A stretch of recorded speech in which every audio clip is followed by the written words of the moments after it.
Alright, so today I'm going to be doing a follow-on video tutorial for my written tutorial on how to crochet for beginners. Now, just for this simple tutorial, you're not going to need too much. You're going to need some yarn, obviously. This is either Mod Blue or Bright Blue by Sugar and Cream. Some scissors, some stitch markers if you want to keep count. I like to keep count, so some darning needles, and obviously your crochet hook. Sorry about that. Now, I have here 6 different crochet hooks. They're all different sizes. For the purpose of this tutorial today, I'm going to be using my largest needle. It's a J. American standards, you go by letter, so like this really small one is an E, and then next an F, G, H, I, and J. In European standards are done in millimeters. This one's 3.5, this one's 3.75, this one's 4, this one's 5, this one's 6.5, and this one is 6 millimeters. Also, I'm going to add some close-up pictures of these from the tutorial that I made, from the written tutorial that I made. So we're gonna get started. Move all this out of the way. For the purpose of this tutorial, like I said, I'm going to be using the largest needle, our largest hook, which is a J.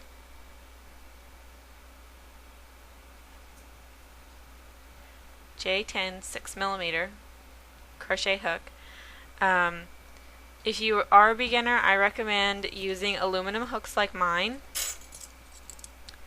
It's a faster material, unlike plastic or wood, and you can squeeze it into your tight stitches if you plan on going farther with this and making amigurumi and stuff like that.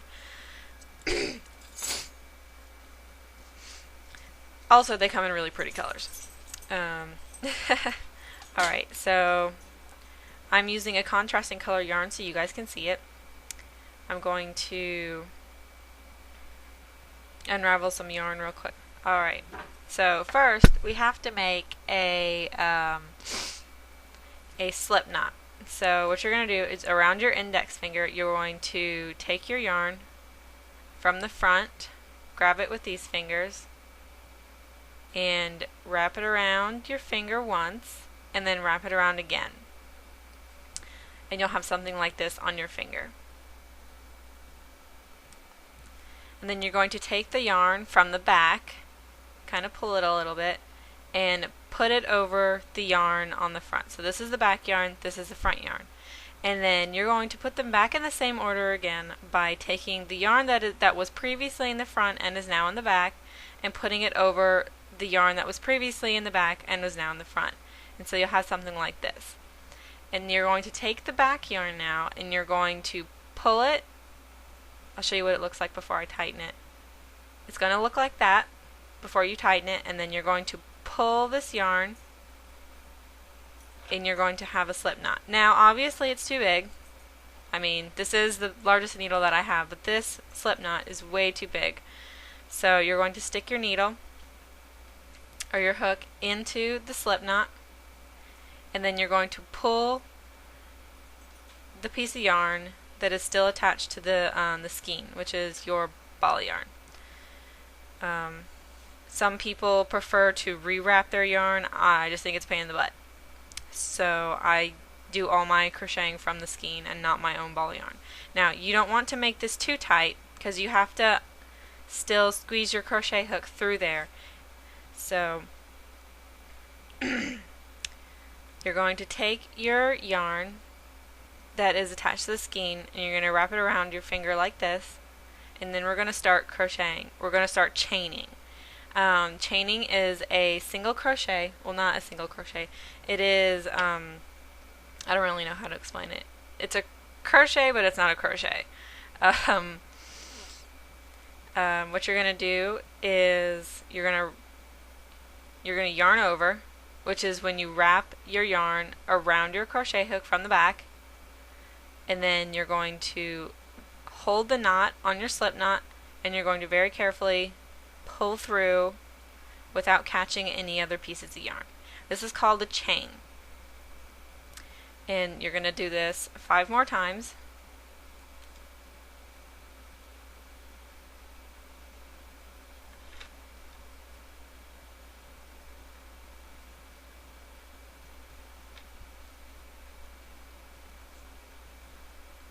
Oops. Come on. Give me that. There we go. Alright.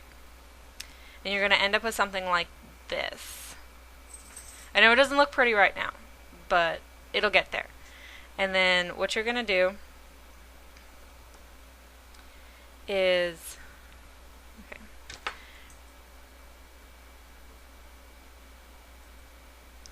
you're going to go to the first stitch from the hook.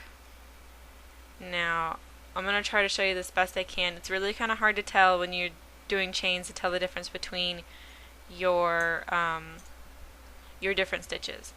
There's going to be 1, 2, 3, 4, 5 stitches.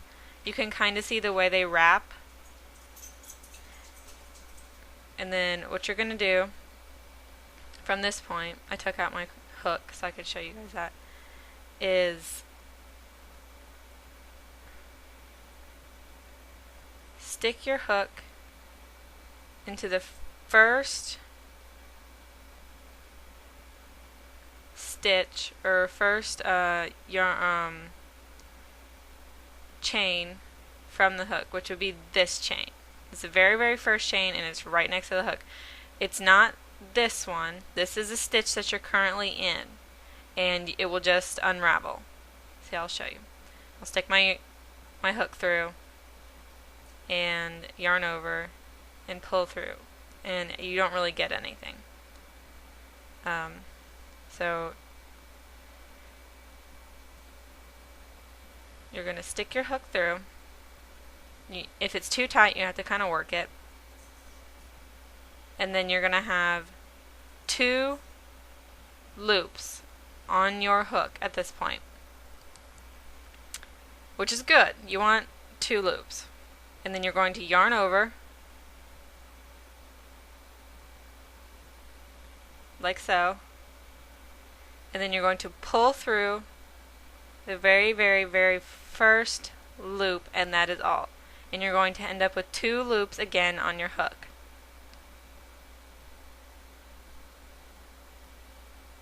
And then you're going to yarn over again like so, and then you're going to pull through both loops. Again, very carefully so that you don't catch any other yarn. See there? The 2 loops that were just on your hook are right there, and then you're left with 1 loop on your hook. And then you're going to do this 5 more times or 4 more times until you get to the end of your chain. Say this is called a stitch. I'll do a tutorial on what each one is. I made mine stitches too tight. Okay.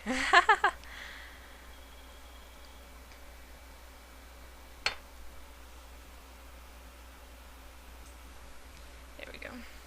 And see, there we have it again. I just stuck my yarn through the next stitch, and I have 2 loops on my hook. I'm going to yarn over,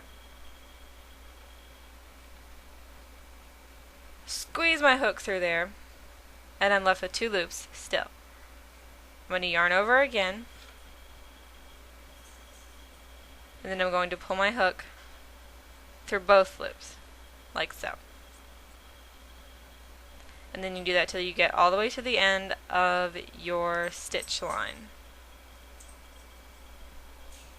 I'm going to bring this closer to my face so I can see, because I am blind. You want to make sure that you don't skip loops, because that can leave really large gaps in your finished piece, and you don't want that. So when you're first starting out, make sure you're paying attention to where your hook is going so that you don't miss loops. Also, you want to make sure that you don't put more than one stitch in each crochet as well, because then you'll end up with more stitches at the end of your line than you will when you start it. Alright, so I'm at the end of my line now, and then what you're going to do to start your next line is you're going to chain one, which is what we did at the very beginning when we just stuck the yarn through and made our 6 original chain stitches. So you're just going to yarn over like so and pull through, and that's a chain. And then you're going to flip your work so that it's facing the other way so that you can do your stitches again, and you're going to put your crochet hook in the first stitch, in the first 2 stitches from the hook. I'm going to show you again because it's kind of the same as the beginning. This is not a stitch. This is your chain. You don't want to stick your hook in there. You want to stick your hook in here. These 2 loops right there. So I'm going to do that real quick and then show you guys what it looks like. See, there's one, and then the second one. And now I have 3 loops on my hook.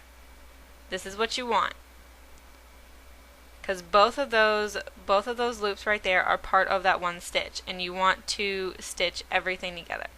So, and then you're going to yarn over and pull through those 2 loops that you just put on the hook, and then you're going to end up with 2 loops just like that on your hook. And then you're going to yarn over again and then pull through both of those loops, and you've just done your next stitch. And you're going to do that all the way till you get to the end of the line. Do a chain, flip your work, and start the other way. You want to make sure you do a chain at the end of every line so that your work doesn't come out lopsided. I did that when I first started learning how to crochet, and I had a triangle at the end of my work. A lot of tutorials that say they're for beginners don't explain that enough, that you have to do a chain at the end of every line or you'll turn out with a triangle, like I said. So that's about it. If you want pictures, there is a picture tutorial on my DeviantArt that I will link to for you guys.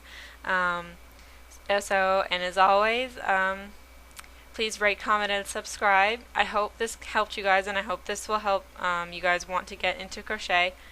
By the end of this, you should be able to make something like this. I did this with all one stitch, just a single crochet. Isn't he cute? So yeah. But anyway, please rate, comment, and subscribe, and as always, happy crafting!